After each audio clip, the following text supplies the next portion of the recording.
Welcome to Bind EduTech, and it is a continued class in which we were discussing some short answer type questions related from the chapter Should Wizard Hit Mommy। इससे हम लोग short question answer शुरू किए थे अपने previous video में, और एक क्वेश्चन हमने डिस्कस भी कर लिया था, है ना, एक्सप्लेनेशन डिस्कशन भी कर लिया था फर्स्ट क्वेश्चन का, जो ये था कि इस कहानी में एक कस्टम का जिक्र किया गया है, ठीक है। तो वो कौन सा कस्टम है, कौन सा ऐसा चीज़ है जिसको कस्टम बोला गया है। तो जो लोग पढ़े हुए रहेंगे, मैंने बताया कि अगर वीडियो को या मतलब चैप्टर्स को line by line, word by word अगर आप पढ़े रहेंगे तो आप ये कस्टम वर्ड सुनते ही आपके मन में जो पहला वर्ड आएगा कि इसका ये कस्टम कौन सा था, तो कहानी सुनाने वाला जो रोज़ का काम था उसी को कस्टम बोला गया था। ये आपके माइंड में कस्टम वर्ड पढ़ते ही आ जाना चाहिए। क्वेश्चन क्या है वो तो अलग का बात है, कस्टम वर्ड पढ़े आप तो आपके मन में आ जाना चाहिए कि जो को उसके फादर जैक इवनिंग्स में स्टोरी सुनाते थे और सैटरडे को स्पेशली डे टाइम में नैप के लिए स्टोरी सुनाते थे, और ये 2 साल से चल रहा था। तो बेसिक जो आंसर था वो था स्टोरी टेलिंग को ही कस्टम बोला गया। और मैंने ये भी बताया था आपको कि ये 2-3 नंबर के कैटेगरी का है, तो उतना वर्ड अनुसार हम बातों को लिखे। अगर यही क्वेश्चन 6 मार्क्स का पूछ देगा तो मैंने डिस्कस किया था कि इसी चीज़ से रिलेटेड ये जो स्टोरी टेलिंग का कस्टम है ना, इससे रिलेटेड जो भी बात स्टोरी में बताई गई है उन बातों को लिख करके इस आंसर को 6 मार्क्स का कैटेगरी लायक वर्ड लिमिट्स भी किया जा सकता है, ठीक है। और वो करने के लिए आपको इस पूरे घटना को, ये जो कस्टम था जहाँ पे क्वेश्चन टेक्स्ट बुक में जो कस्टम वर्ड था, तो उसके वहाँ पे क्या क्या बताया गया था, उसके ऊपर उसके नीचे इस कस्टम के बारे में कितनी चीज़ें बताई गई थी रिलेटेड इससे, अगर ये तुम जानोगे तो फिर ये कस्टम वाला क्वेश्चन तुमको 2 मार्क्स का दे, चाहे 4 मार्क्स का दे, चाहे 6 मार्क्स का दे, चाहे 8 मार्क्स का दे, तुम इसको सक्सेसफुली सॉल्व कर लोगे। वर्ड लिमिट के अनुसार, मार्क्स के अनुसार उतनी चीज़ें बताइए जितना आप इस कस्टम के बारे में चैप्टर में पढ़े हैं। वो चीज़ें, उतनी चीज़ें बताइए जिस तरह का मार्क्स के कैटेगरी में ये है। ऊपर जाता है ज़्यादा मार्क्स का तो ज़्यादा चीज़ें बतानी पड़ेंगी, कम मार्क्स का है तो कम चीज़ें बतानी पड़ेंगी वर्ड लिमिट्स के अनुसार। तो इसके लिए बहुत ज़रूरी है कि लाइन बाय लाइन और वर्ड बाय वर्ड जो मैं बोलता हूँ कि स्टोरी के टेक्स्ट बुक में जो स्टोरी है चैप्टर में, उसको पढ़ना चाहिए। उनका पहले उनमें वर्ड मीनिंग्स जो हैं आपके लिए नए, उनको पिक करना चाहिए, फिर उनको समझना चाहिए।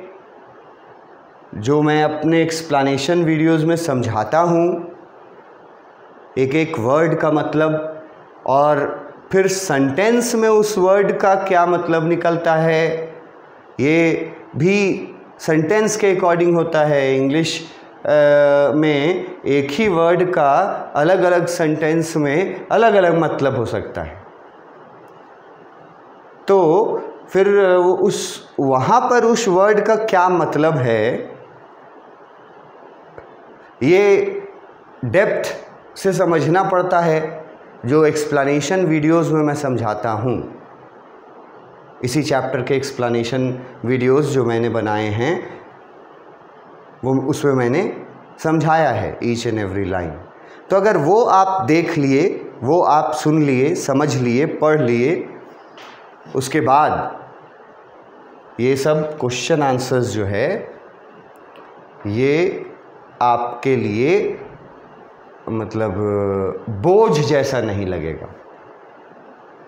बस आपको वो एक्सप्लेनेशन वीडियोस शुरू से लेकर के लास्ट तक, चाहे वो 20 गया हो, 25 गया हो, 30 गया हो, 3-3 वीडियो को एक सिटिंग में एक क्लास समझ करके देखिए, सुनिए, क्या समझ में आता है आपको, और उसके बाद जब आप क्वेश्चंस को अटेम्प्ट कीजिएगा तो मैंने कहा था कि मैं एश्योर करता हूँ कि हर स्टूडेंट जिस कैटेगरी में पहले था, मतलब एट प्रेजेंट जिस कैटेगरी में होगा वो स्टूडेंट, उसका कैटेगरी एक लेवल ऊपर ज़रूर चला जाएगा अगर वो एक्सप्लेनेशन वीडियोस को ईमानदारी से और फोकस्ड होकर के, कमिटेड होकर के और देखे, सुनेगा तो फिर अपने समझ में आएगा कि क्या बोल रहे हैं हम कहानी के बारे में। तो जो भी स्टूडेंट ये करेगा वो मैं श्योर कर रहा था कि वो अपने लेवल से, करेंट लेवल से वो नेक्स्ट क्लास में, मतलब एग्ज़ाम जब देगा तो वो एक ऊपर लेवल पे ही जाएगा। हर स्टूडेंट एक लेवल ऊपर जाएगा। जो 40s में रहते हैं वो 60s में जाएंगे, जो 60s में रहते हैं वो 80s में जाएंगे, जो 70s में रहते हैं वो 90s में जा सकते हैं। तो ये आप पे है कि आप उसको कितना डेडिकेट होकर के देखते हैं। 60 नंबर वाला का कैटेगरी का जो स्टूडेंट लोग है, मतलब जो खुद ये जानता है, सेल्फ असेसमेंट करके ये जानता है कि अंग्रेज़ी में हमको 60 नंबर आ जाएगा, हम उतना जानते हैं, 60 नंबर ले आएंगे, ठीक है। ऐसे जिन बच्चों का कॉन्फिडेंस है वो बच्चे अगर वीडियोस देखे एक्सप्लेनेशन का, तो वो जो 60 का जो आपका एश्योरेंस था ना मन में, वो बढ़ के 80 का हो जाएगा। ये आपको खुद लगेगा।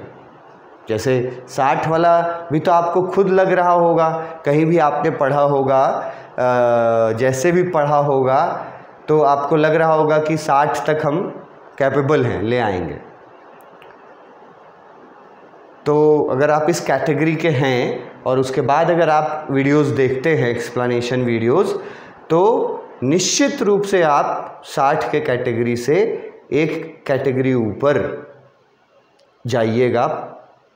ये एश्योरेंस मैं देता हूँ, इसलिए ज़रूरी है एक्सप्लेनेशंस के वीडियोस को देखना, है ना। टेक्स्ट बुक जिसमें मैं बताता हूँ और फिर उसके नीचे जो पॉइंट्स लिख करके एक्सप्लेनेशन, उसी पार्ट का जो एक्सप्लेनेशन, ये दोनों चीज़ अगर सीरियसली और विथ डेडिकेशन देख लो तो हर स्टूडेंट को फ़ायदा होगा।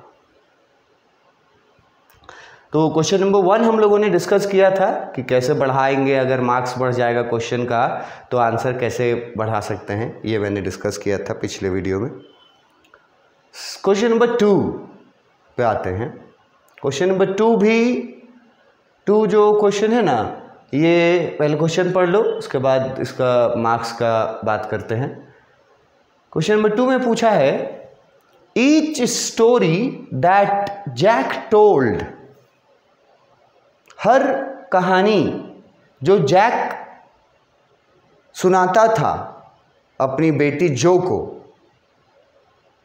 तो जैक और स्टोरी ये दोनों वर्ड समझ करके पढ़ करके जो स्टूडेंट पढ़ा रहेगा चैप्टर, वो तो ये समझ जाएगा कि हाँ ये you should wizard hit mommy का जैक फादर और बेटी वाला स्टोरी से है। तो उसको पहले वो रिवाइव होगा कि इस चैप्टर को मैंने पढ़ा था, क्या इसमें कहानी था। तो उसके बाद क्वेश्चन आगे वो समझ पाएगा। अगर क्वेश्चन ये कोई पढ़ा each story that Jack told, और इतना दूर पढ़ करके अगर किसी स्टूडेंट के मन में ये नहीं समझ में आए कि कौन सा जैक और कौन सा स्टोरी और किसको बताता था, अगर ये क्वेश्चन मन में आए, ये कहानी ये यहाँ तक का क्वेश्चन पढ़ के कि कौन सा स्टोरी बोला जा रहा है, कौन सा जैक, ये अगर जिस स्टूडेंट को नहीं समझ में आएगा, वो स्टूडेंट जो हैं वो उन स्टूडेंट्स को निश्चित रूप से मदद की ज़रूरत है और मेहनत की ज़रूरत है, गाइडेंस की ज़रूरत है। और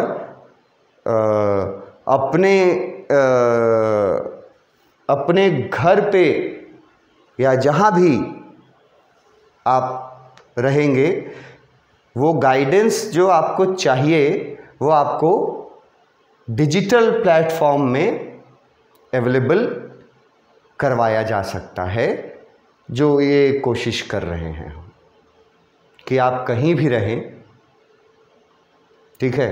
और क्लास 12th के आप हैं, चाहे साइंस के हैं, आर्ट्स के हैं, कॉमर्स के हैं, और इंग्लिश कोर जो कि अक्सर ऑलमोस्ट सबका रहता ही है, इंग्लिश कोर 100 नंबर का, ठीक है। 2 बुक्स जो हैं वो, और सेक्शंस अलग अलग टॉपिक्स जो हैं। तो क्लास 12th में जो बच्चे पढ़ते हैं,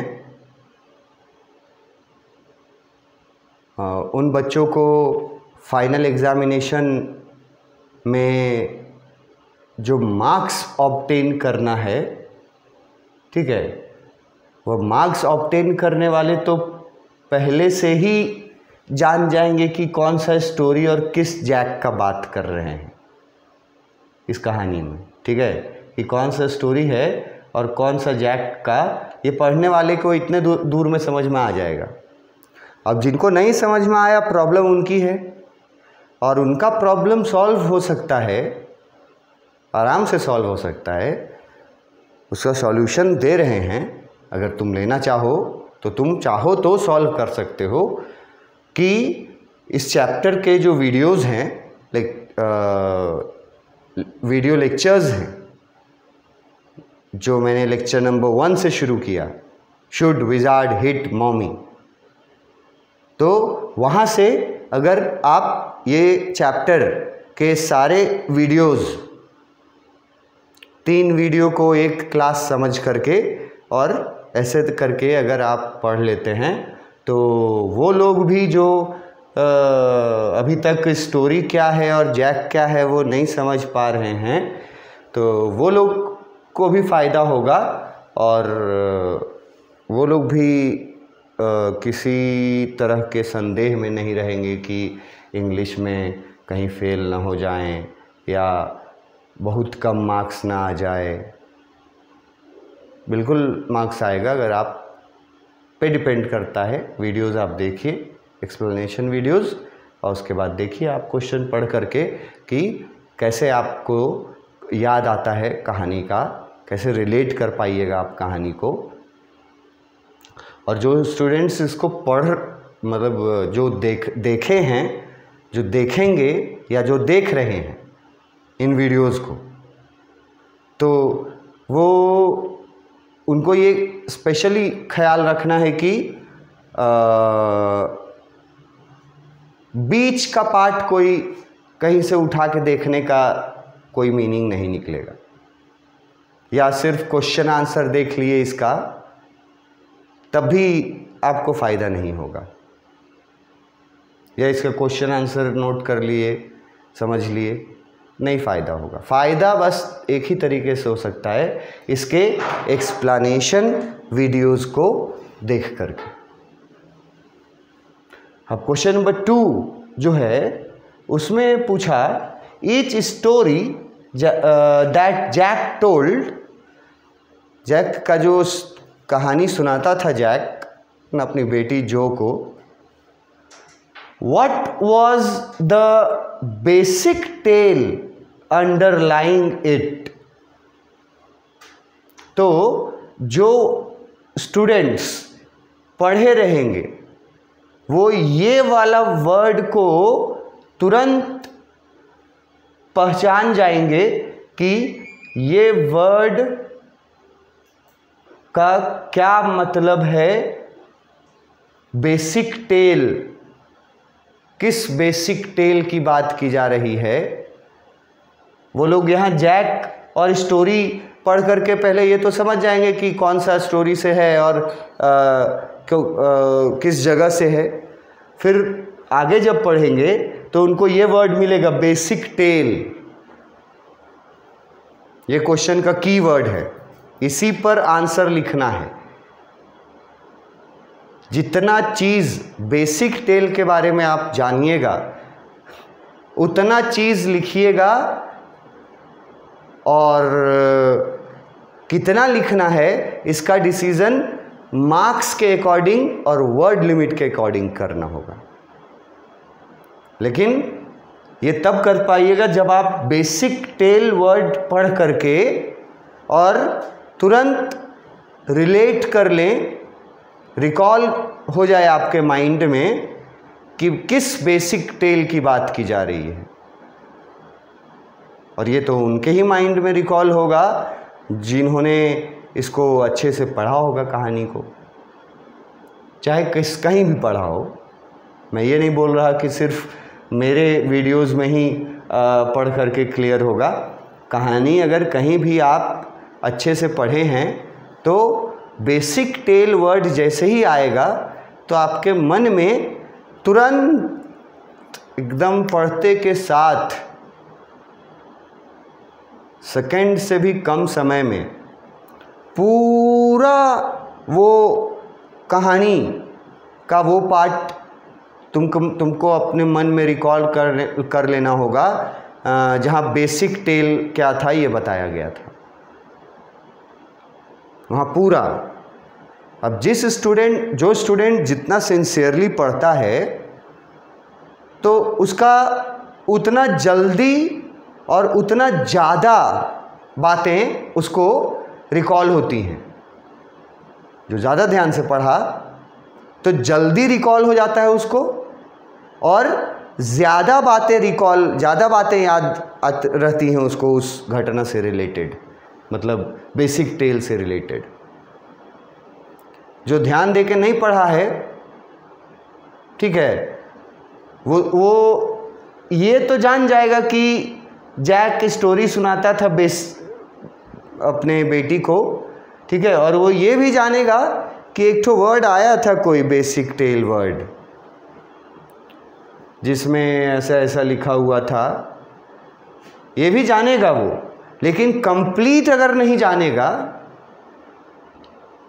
तो उसका आंसर जो है वो सीक्वेंस में नहीं रहेगा, ठीक है, और उसको इवैल्यूएशन में मार्क्स कम मिलेंगे तो ज़रूर, क्योंकि बेसिक टेल तो सब कोई जानेगा। जो भी अगर एक बार भी किसी से भी पढ़ लेगा ये कहानी, तो बेसिक टेल क्या था, कहाँ से शुरू होता था बेसिक टेल और कहाँ ख़त्म होता था बेसिक टेल, ये हर उस स्टूडेंट को पता होना चाहिए जिन्होंने ये चैप्टर पढ़ा है, कहीं से भी किसी ने भी पढ़ाया है अगर, तो बेसिक टेल किस जगह से शुरू होता था, किस घटना से, और किस घटना पे फिनिश होता था, किस लाइन पे,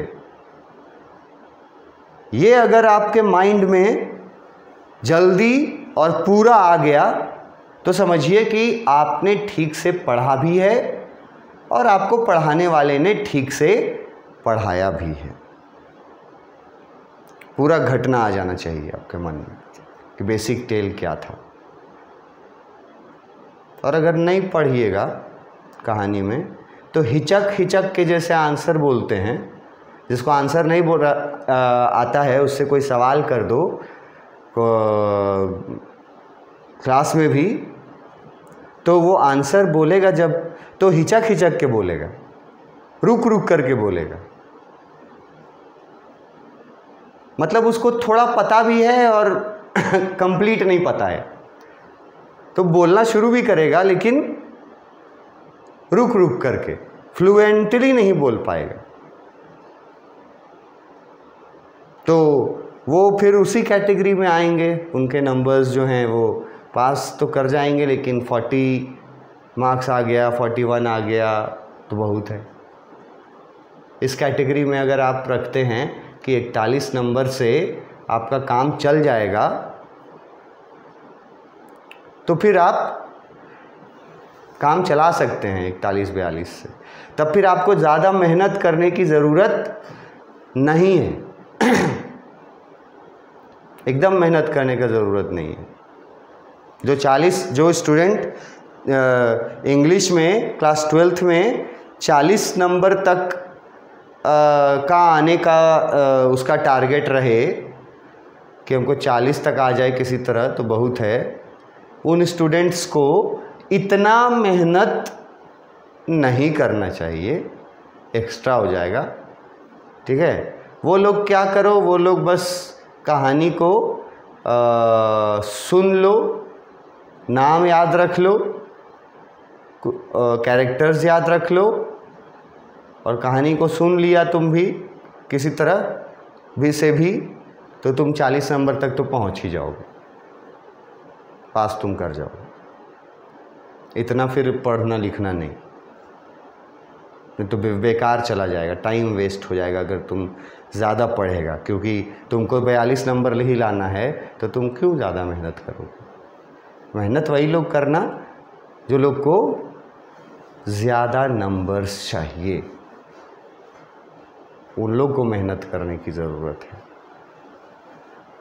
यहाँ पे क्वेश्चन में कीवर्ड होता है, जैसे पहला क्वेश्चन में कीवर्ड था कस्टम, दूसरा क्वेश्चन में कीवर्ड है बेसिक टेल। तो बेसिक टेल के बारे में जिसको भी चैप्टर में जितना याद रहेगा कि कहाँ से बेसिक टेल शुरू होता था और कहाँ ख़त्म होता था, तो वो इस आंसर को मार्क्स के अनुसार वर्ड लिमिट्स जितना रहेगा उसी के अंदर इसको ख़त्म कर देना है। बेसिक टेल को मान लो कि 2 नंबर का पूछा है, तो 2 नंबर के लिए आप 1.5 पेज में उसको नहीं ना लिख कर दे दीजिएगा।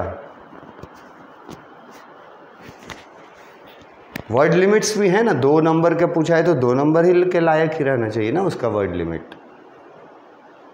तो बोलिए कि सर बेसिक टेल जो हमको याद है वो इतना है, इतना बड़ा है कि सर सब चीज़ बताएंगे तो 1 पेज चल जाएगा, और आप बोल रहे हैं कि 2 ही मार्क्स का पूछ दिया, तो तुमको ज़्यादा से ज़्यादा 5 लाइन 6 लाइन में कॉपी में ख़त्म कर देना है आंसर। तो नहीं सर शब्द के ये हैं लिमिट्स हैं, तो क्या करोगे तुम? पूरा तुमको याद है, ठीक है, और एकदम A to Z कि बेसिक टेल क्या था, लेकिन पूछ दिया 2 ही नंबर में।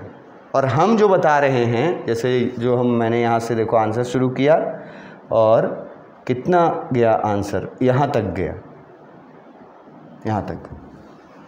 तो ये आंसर जो हम बता रहे हैं लाइन वाइज अगर गिनो तो 1 2 3 4 5 6 7 8 9 10 11 12 13 14 लगभग 15 लाइन्स है।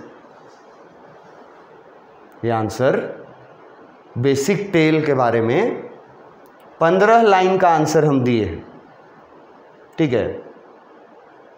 तो ये आंसर का जितना लेंथ है ये समझो कि 6 नंबर तक या 7 या 5 या 4 मार्क्स का पूछे, 5 मार्क्स का पूछे, 6 मार्क्स का पूछे, ये लेंथ इतना को सेटिस्फाई कर देगा। अब अगर 2 नंबर का पूछ दिया और आप इतना लिखिएगा तो सही नहीं रहेगा। 2 नंबर में है तो 5 6 या 6 लाइन में ख़त्म कर देना होगा। तो हम इसको लंबे कैटेगरी में रखे हैं आंसर को, तो पहले वो हम डिस्कस कर लेते हैं। आप भी देख लीजिए कि बेसिक टेल के बारे में क्या क्या लिखे हैं हम आंसर में, 4 नंबर या 5 नंबर या 6 नंबर के लिए अगर पूछ दे तो। और फिर डिस्कस करेंगे कि अगर यही क्वेश्चन 2 नंबर का पूछ दे तो फिर 5 या 6 लाइन में कैसे ख़त्म करेंगे इस आंसर को।